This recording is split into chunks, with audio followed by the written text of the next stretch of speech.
खूप वेळ होऊन जातो, पण ओटीमधून नाही डॉक्टर बाहेर येत, नाही कोणी नर्स.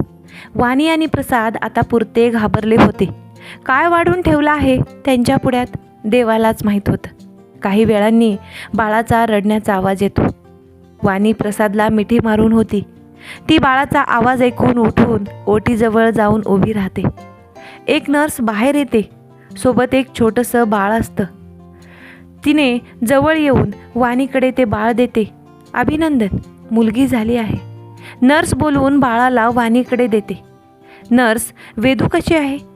वाणी बाळाला नीट हातात घेऊन नर्सला घाबरत विचारते. त्या ठीक आहेत, पण शिजर झाल्यामुळे त्यांचा ब्लड लॉस झाला आहे खूप. त्यांना 3 दिवस तरी अंडर ऑब्झर्वेशनमध्ये ठेवावं लागेल.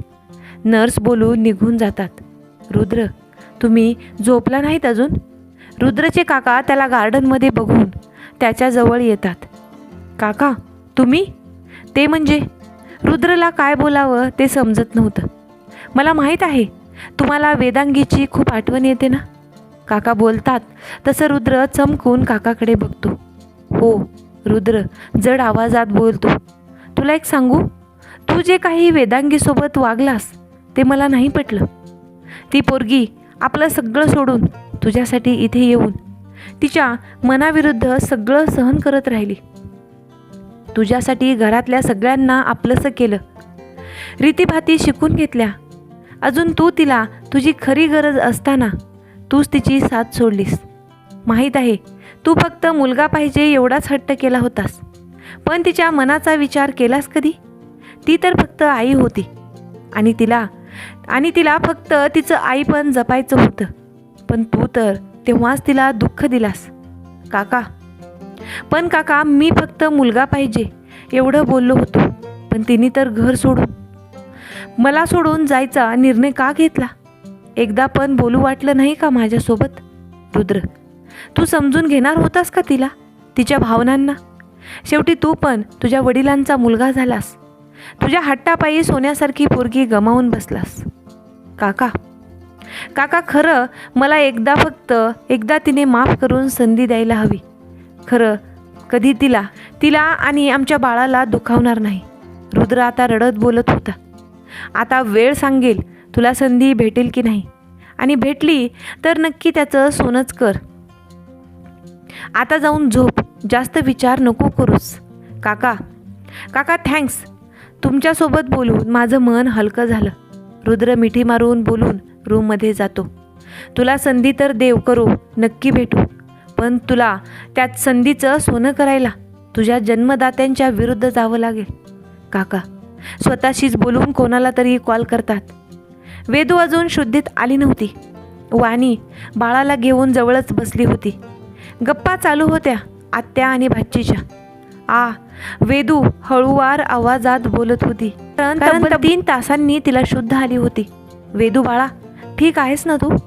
वाणी बाळाला पाळण्यात ठेवून वेदूजवळ बसली. ताई, माझं बाळ वेदू आहे, झोपली आहे तुझी लेक. तू पण जरा आराम कर, बोलू नको. वाणी तिला प्रेमाने बोलत डोक्यावरून हात फिरवते. वेदू एकदा पाळण्याला बघते, डोळे बंद करते. औषधाची गुंगी असल्याने तिला झोप लागते. बाळाच्या आवाजाने वेदूला जाग येते. ती कशी तरी डोळे उघडते आणि बघते तर बाळ रडत होतं. तिला भूक लागली असेल. आवाज ऐकून वाणी पण बाहेरून पळत येते. अगं थांब, तू उठू नकोस, मी देते तिला. वाणी बाळाला पाळण्यातून उचलून वेदूकडे दूध पिण्यासाठी देते. बाळ मस्त आपली भूक भागवत होतं आणि वेदू तिला एकटेक बघत होती. जन्मल्यापासून तिने आत्ता तिला बघितलं होतं. दिसायला एकदम रुद्रसारखी होती. वजन कमी होतं थोडं, पण कमी पण नव्हतं. ताई, ही यांच्यासारखी दिसते ना? वेदू, हो अगं, मी सकाळी पण प्रसादला हेच सांगत होते, पण तो बोलतोय वेदूसारखी दिसते. वाणी हसत सांगते. बाळ दूध पिऊन परत झोपी जातं. वेदू तशीच तिला कुशीत घेते. वेदू, मला थोडं बोलायचं आहे. म्हणजे आता वेळ नाही, पण मला तुला सांगितल्याशिवाय राहवत नसतं. वाणी, काय बोलायचं आहे? बोला ना ताई. वेदू गोंधळून बोलते. अगं, मला घरून कॉल आला होता काल. ते बोलले की वेदूला घेऊन लवकर ये घरी. कारण आता आप्पा रुद्रच्या दुसऱ्या लग्नाचा विषय काढत आहेत. वाणी घाबरत होती, कारण आत्ता वेदूला कशाचं टेन्शन द्यायचं नाही असं डॉक्टर बोलले होते. पण सांगणं पण गरजेचं होतं. ताई, आपण हॉस्पिटलमधून गेल्यावर जाऊया घरी, बाकी मी सांगते. वेदू बोलून डोळे बंद करते. तर होत होता, पण बाळासाठी लढावं लागणार होतं. वेदूला आज हॉस्पिटलमधून सुट्टी भेटली. ती घरी येणार म्हणून प्रसाद आणि वाणींनी मस्त तयारी केली होती. पूर्ण घर फुग्यांनी आणि फुलांनी सजवलं होतं. बाळाचं मस्त स्वागत केलं गेलं. वेदू, आता पुढे काय ठरवलं आहेस? प्रसाद. सगळे स्वागत झाल्यावर हॉलमध्ये बसले होते. दादा, आता उद्याच आपण घरी जाऊया. आप्पांचा भरोसा नाही, रुद्रचं जबरदस्ती लग्न पण लावून देतील. वेदू, हो चालेल, आता जाऊन आराम कर, मी तिकीट बुक करतो आपली. प्रसाद बोलून बाहेर जातो. वेदू, तू जास्त विचार करू नको, सगळं ठीक होईल, आम्ही नेहमी तुझ्यासोबत आहोत. वाणी, हो, आता लपून नाही बसणार. आता प्रश्न माझ्या बाळाचा आहे. तिच्या अस्तित्व जपण्यासाठी मला सगळ्यांच्या विरुद्ध जावं लागेल. तरी मी जाईन. वेदू, टेन्शन नको घेऊ, मी आणि प्रसाद नेहमी असू सोबत. वाणी असं बोलून तिला रूममध्ये सोडते. रुद्रच्या घरी आप्पा रूममध्ये इथून तिथून फेरी मारत असते. अहो, काय झालं? तुम्ही कसल्या टेन्शनमध्ये आहात का? रुद्रची आई, बरं झालं तू आलीस. आता मी काय सांगतो ते नीट लक्षात ठेव. उद्या मुलीकडचे रुद्रला बघायला येणार आहेत, तर काही पण करून त्याला घरी थांबव. ती लोक नाश्त्यासाठी येणार आहेत, तर काहीच कमी पडायला नको. तुझ्या हलगर्जीपणामुळे माझं नाव खराब होईल असे वागू नको. आणि लेकाला पण समजाव, नीट बोल त्याच्यासोबत. आप्पा, अहो, पण तुम्हाला माहीत आहे ना, त्याचं अजूनसुद्धा वेदूवर प्रेम आहे. आई घाबरत बोलतात. प्रेम आता आहे, उद्या नाही. ती मुलगी घरी आली तर आपल्या घरचं सगळं चांगलं होईल. तिच्या वडिलांचा सपोर्ट असेल तर यावर्षी आम्ही नक्की निवडून येऊ. आप्पा, अहो, पण आई त्यांना काही न बोलू देता. तुम्ही खूप बोलू लागले आहात, जाऊन झोपा. उद्या मला कशाचीच कमी नाही चालणार. आप्पा बोलून झोपायला जातात, पण आई उद्या घरात होणाऱ्या तमाशाच्या काळजीत होत्या. वेदू उद्या काय होईल याच्या टेन्शनमध्ये तिला झोप लागत नव्हती. न सांगता घर सोडून आली होती ती. आता परत आपल्या लेकीच्या हक्कासाठी त्यांच्याकडे जायचं होतं. ती जाणार होती, काही पण झालं तरी. त्याच तिच्यावर आणि तिचं त्याच्यावर तितकाच हक्क होता. तिला पूर्ण परिवार असूनसुद्धा त्यांच्यापासून लांब ठेवणं तिला पटत नव्हतं. पण त्यांनी तिचा स्वीकार केला नाही तर आपण काय करायचं? एकनी अनेक असे प्रश्न तिला येत होते आणि ती विचार करत बसली. पहाटे बाळाच्या आवाजांनी तिला जाग आली. तेव्हा तिच्या लक्षात आलं की आपण बाल्कनीत बसल्या बसल्या इथेच झोपलो आहे. विचार करताना परत बाळांचा रडण्याचा आवाज ऐकून आला आणि तिने जाऊन पाहिलं. तिला उचलून घेतलं आणि दूध पाजू लागली. दूध पिऊन त्या जीवाला एवढी ताकद आली की मस्त हातपाय मारून खेळू लागली. लबाड, उद्या बाबाला भेटायचं म्हणून झोप येत नाही वाटतं. वेदू बाळाला हातावर झेलत बोलली. उद्या बाबासोबत आजी आजोबा, छोटे आजी आजोबा सगळे भेटणार तुला. वेदू अशीच गप्पा मारत होती. कधी बाळ आणि तिला परत झोप लागली हे कळलंच नाही. सकाळी पाटील बंगल्यामध्ये खूप गडबड होती. निवांत होते ते. फक्त आप्पा आणि काका. आप्पा सगळं ठीक होईल म्हणून खुश होते, तर काका त्यांना वेगळ्याच गोष्टीची आतुरता लागली होती. रुद्र कुठे जात आहात? रुद्रला बाहेर जाताना बघून आप्पा बोलतात. आई, मला थोडं काम आहे, 2-1 तासांनी येतो. तो आप्पांना पूर्ण दुर्लक्ष करून बोलतो. आप्पा आईकडे बघून काही तरी इशारा करतात. लवकर ये बाळा, घरी थोडे पाहुणे येणार आहेत. आई बोलून रुद्रला काही न बोलून देता किचनमध्ये जातात. पण आप्पांचा इशारा करणं रुद्र आणि सोबत तिथेच बसलेल्या काकांनी बघितलं. त्यांना माहीत होतं आप्पांचं काही काम असल्याशिवाय आई असं बोलणार नाही. येतो बोलून तो निघून जातो. इकडे हे 5 जण बेंगलोर विमानतळावर पोहोचले होते. आज फ्लाईट उशिरा होती म्हणून हे लोक वाट बघत बसले होते. वेदू, तिकडे जाऊन घाबरू नको कोणाला. आप्पांना तर अजिबात नाही. एवढं लक्षात ठेव, काही झालं तरी आम्ही दोघे नेहमी तुझ्यासोबत असू. प्रसाद पण वाणीला समजावून सांगत होता. हो ताई दादा, मला कधी कसली गरज पण पडली तर आधी मी तुम्हाला कॉल करेन. वेदू तेव्हाच फ्लाईटची वेळ होते. चला निघूया, उशीर नको आता. असं बोलून प्रसाद त्यांच्या मुलीला उचलून घेत चालतो. पाठवून या दोघी. आता खरी परीक्षा होती वेदांगी आणि रुद्रच्या आयुष्याची. रुद्र बाहेर आला तर बाहेर 3-4 गाड्या होत्या. तो आपली गाडी पार्क करून चालत दाराजवळ आला तर हॉलमध्ये खूप सारे जण बसले होते. आपांचे पाहुणे असतील असं समजून तो रूमच्या दिशेने जाऊ लागला. रुद्र, तुम्ही आलात? आपांचा आवाज कानी पडता त्यांनी डोळे मिटवून दीर्घ श्वास घेतला. आई, मी रूममध्ये जातोय असं बोलून तो तडक वरती पळाला. आत्ताच आला आहे बाहेरून, दमला असेल. तुम्ही बोलत बसा, मी आले त्याला घेऊन. आई, काही घाई नाही, आरामात घेऊन या आमच्या होणाऱ्या जावयाला. तिथे बसलेली एक बाई हसत आईंना बोलली. आईने उसने हसले आणि रुद्रच्या रूममध्ये जायला निघतात. आई रूममध्ये आल्या तर रुद्र फ्रेश होण्यासाठी गेला होता आणि मग त्यांच्या रूमचं निरीक्षण करू लागले. वेदू गेल्यापासून त्या कमीच येत होत्या रूममध्ये. वेदूंनी जेवढ्या प्रेमाने सजवली होती रूम तशीच ठेवली होती. तिच्या प्रत्येक गोष्टी तर सांभाळून ठेवल्या, जणू त्याला माहीत होतं की ती पुन्हा येणार आहे. काय झालं? रुद्र आईला रूममध्ये बघून अचानक बोलला. अरे काही नाही, तुला खाली बोलवायला आले होते. आई, कोण आले? मी ओळखत पण नाही, येऊन काय करू? रुद्र केस सेट करत बोलला. असं नाही करायचं बाळा, ते आपांचे पाहुणे आहेत, त्यांना तुला भेटायचं आहे. आई नजर न मिळवता बोलतात. ठीक आहे, येईन, पण फक्त 5-10 मिनिटे.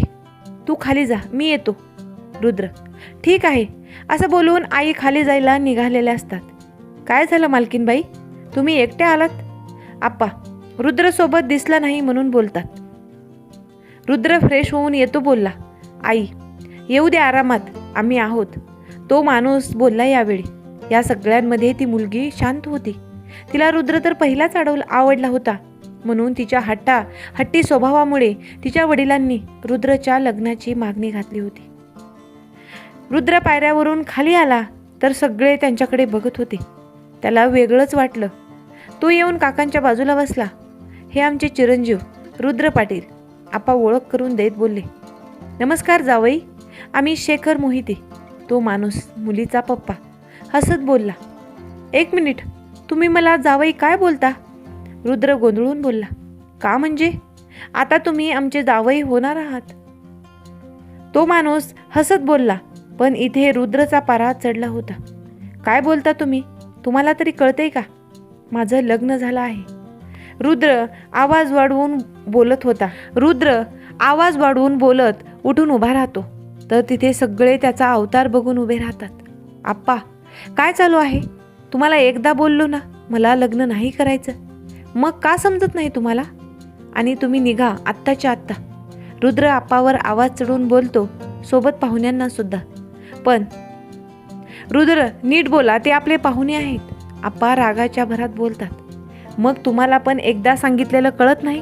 मला लग्न नाही करायचं. माझे फक्त माझ्या वेदूवर प्रेम आहे. आज फक्त तुमच्यामुळे माझी वेदू माझ्यापासून लांब आहे. रुद्र आज एवढ्या दिवसांचा राग काढत होता तेव्हा बाहेर खूप गोंधळ चालू झाला. अचानक एक नौकर धावत आला. मोठे मालक, ते बाहेर छोट्या मालकीनबाई आल्या आहेत आणि सोबत ताईसाहेब पण आहेत. नौकर दम टाकत बोलतो. काय? वेदू आली माझी? रुद्र ऐकून धावत बाहेर जातो. वेदू? रुद्र लांबून येणाऱ्या वेदूला बघून ओरडतो. अहो, ती पण नाही बोलून 9 महिन्यांनी त्याला बघत होती. दोघांचे डोळे पाणावले होते. माझी वेदू बोलून रुद्र डायरेक्ट मिठी मारतो. कशी आहेस? कुठे होतीस? रुद्र रडतच तिला बोलत होता. खूप दिवसांचा दुरावा दूर करत होता. मी ठीक आहे, वेदू पण कापऱ्या आवाजात बोलली.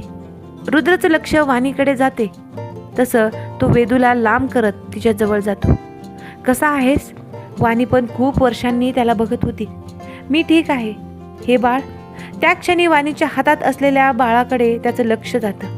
ही तुझी लेक. वाणी त्याला बाळ दाखवत बोलते. माझी? खरंच? त्याला बाळाला बघून काय बोलावं समजत नव्हतं. हो वाणी. वेदूकडे तो बघतो आणि ती पण रडत मान हलवते. तसं तो हात पुढे करतो. हात कापत होते पण आपली लेक होती ती. विश्वास बसत नव्हता त्याचा. त्यांनी हातात घेतली तिला. छातीजवळ लावून घेतले त्यांनी. भरून आलं त्याला. माझी लेक, आई बघ माझी परी. रुद्र आनंदामध्ये तिथे आलेल्या आईला सांगतो. तसं त्या पुढे येतात तर आप्पा त्यांना अडवतात. तुझी हिंमत कशी झाली माझ्या घरामध्ये परत येण्याची? आप्पा वेदूला बोलतात. अहो काय बोलता तुम्ही, सून आहे आपली ती. आई मध्येच बोलतात. तुम्ही गप्प बसा आणि तुम्ही वेदांगी आत्ताच्या आत्ता तुमच्या या पांढऱ्या पायांच्या काढतीला घेऊन निघा इथून. आप्पा बोलले. आप्पा माझ्या लेकीला पांढऱ्या पायांची बोलू नका. तुमच्यासाठी असेल ती, पण माझ्यासाठी ती माझी लक्ष्मी आहे. रुद्र रागात बोलला. अहो तुम्ही आता बायकोच्या एवढ्या दिवसांच्या दुराव्यामुळे बोलत असाल. जाऊ द्या या दोघींना. आपण तुमच्यासाठी अशी मुलगी बघू जी आपल्या घराला वंशाचा दिवा देईल. आणि पोरी कशा विश्वासघात करतात हे तर तुम्ही तुमच्या बहिणीकडून शिकून घ्या. आणि तुमच्या बायकोने पण घर सोडून आमचं नाव खराब केलंच आहे, म्हणून बोलतोय. जाऊ द्या या दोघींना. आप्पा चालेल, त्या दोघी जातील, पण माझी एक अट आहे. रुद्र असं बोलला तसं सगळे शॉकमध्ये वरून रुद्रकडे बघत होते. काय अट आहे? आप्पा खुश होत बोलले. त्या दोघींसोबत मी पण तुमचं घर सोडून जाणार आहे. कारण आता प्रश्न माझ्या मुलीच्या अस्तित्वाचा आहे. वेदूच्या वाईट काळात मी सोबत नव्हतो, पण आता नेहमी मी तिच्यासोबत असेल, प्रत्येक काळात. रुद्र बोलला आणि वेदूचा हात पकडून चालू लागला. बघितलं आप्पा, फक्त तुमच्या हट्टी आणि मीपणामुळे तुमचा लेक पण आज तुमच्यापासून लांब झाला आहे. चल प्रसाद, जिथे मुलाला किंमत नाही तिथे आपल्याला काय देणार आहेत ही किंमत.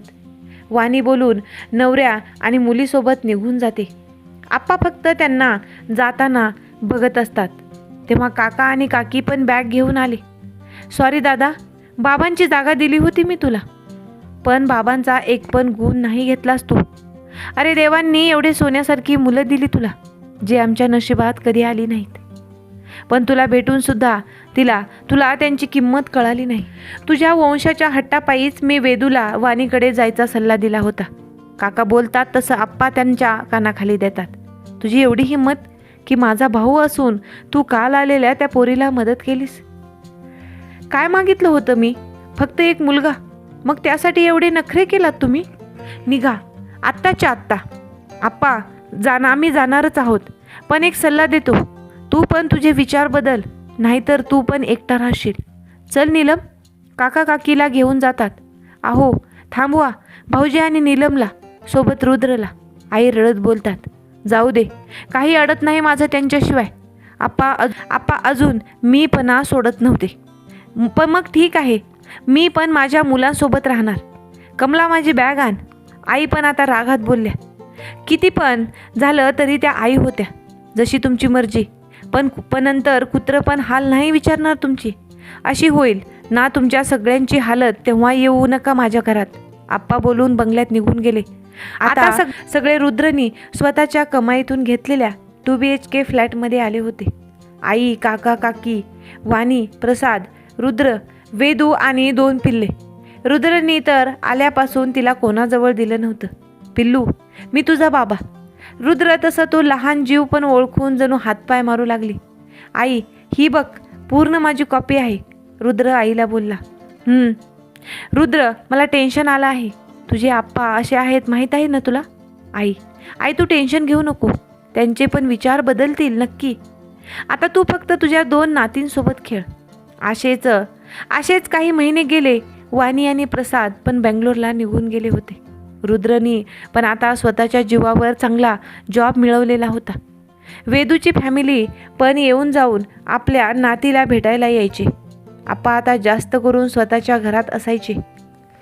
बाकी फॅमिली तर होतीच रुद्रच्या पाठीमागे भक्कम. वेदू आणि रुद्रच्या प्रेम पूर्वीपेक्षा जास्त घट्ट झालं होतं. सोबत त्यांच्या पिल्लूंचं साथ होतं. सकाळ सकाळी बेलच्या आवाजांनी सगळ्यांचे डोळे उघडले. कोण होतं माहीत नाही, पण जोरजोरात बेल वाजवत होतं. अरे थांबा, कोण आहे? जरा म्हणून दम नाही. आई बडबड करत दार उघडतात तर समोर कमला असते. कमला, तू इथे काय करतेस? आई, बाईसाहेब, ते आपले मालक हॉस्पिटलमध्ये. कमलाला पुढे बोलवत जात नव्हतं. काय झालं यांना? आई, त्यांचा आवाज ऐकून सगळे बाहेर येतात. वहिनी काय झालं? ठीक आहात ना? नीलम, अगं बोलून आई सगळ्यांना सांगते आप्पा हॉस्पिटलमध्ये असल्याचं. सगळे घाईमध्ये हॉस्पिटलमध्ये जातात. तर आप्पा ICUमध्ये असतात. त्यांचा एकटेपणा त्यांना नाडला होता. मशीनमध्ये झोपलेले ते हलके डोळे उघडले. सगळे आता आत जातात आणि आप्पांच्या बाजूला खुर्चीमध्ये आई बसतात. अहो, काय झालं तुम्हाला? आई रडत बोलतात. मी ठीक आहे, आप्पा बोलतात.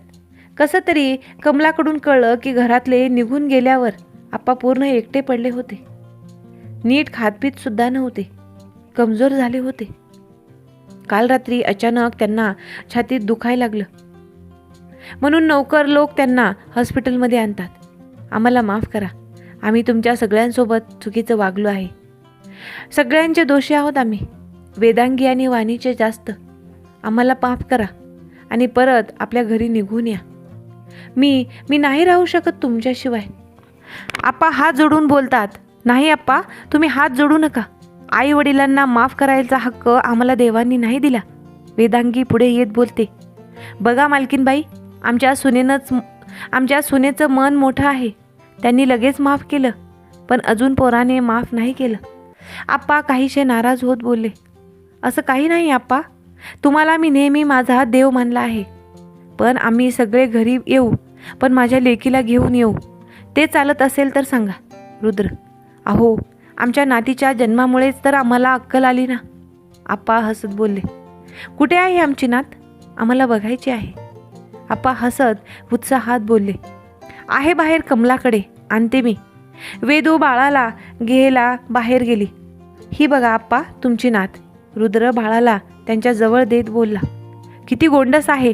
काय नाव ठेवलं आहे तुम्ही? आप्पा तिला खेळवत बोलतात. आप्पा अजून तिचं नाव नाही ठेवलं आम्ही. आमची म्हणजे वेदूची अशी इच्छा आहे की नाव तुम्ही ठेवावं. रुद्र आप्पा भरलेल्या डोळ्यांनी वेदूकडे बघतात. ती पण हसत हो बोलते. ठीक आहे मग, नेक कामाला उशीर कशाला. माझ्या परीचं नाव असेल. आप्पा असं बोलून सगळ्यांकडे बघतात. तर सगळे उत्साहाने त्यांच्याकडे बघतात. आप्पा बोला लवकर, माझी प्रिन्सेस वाट बघते आहे. अंशिका, आप्पा बोलून बाळाच्या कपाळावर किस करतात. बाळ पण हसू लागतं. जणू तिला नाव आवडलेलं होतं. बघा, तिला पण नाव आवडलं. आई, तर ही गोष्ट होती एका मुलीच्या अस्तित्वाची, तिच्या आईने तिला जन्म देण्यासाठी केलेल्या प्रयत्नाची. तुम्हाला ही कथा कशी वाटली ते कमेंटद्वारे सांगायला विसरू नका. तुम्ही व्हिडिओ शेवटपर्यंत पाहिलात त्याबद्दल तुमचे मनापासून आभार. असेच नवनवीन व्हिडिओ पाहण्यासाठी व्हिडिओला लाईक करा, शेअर करा आणि आपल्या चॅनलला नक्की सबस्क्राईब करा. लवकरच भेटूयात एका नवीन कथेसोबत आणि नवीन विषयासोबत. तोपर्यंत धन्यवाद.